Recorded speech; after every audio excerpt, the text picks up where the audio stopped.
You ask Tiger to solve. This deals with linear equations with one unknown. The final result is x equals 8.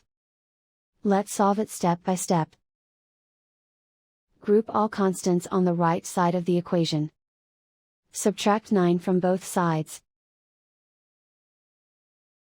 Simplify the arithmetic.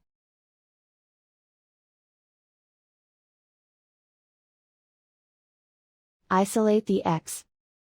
Divide both sides by 2. Simplify the fraction. Find the greatest common factor of the numerator and denominator.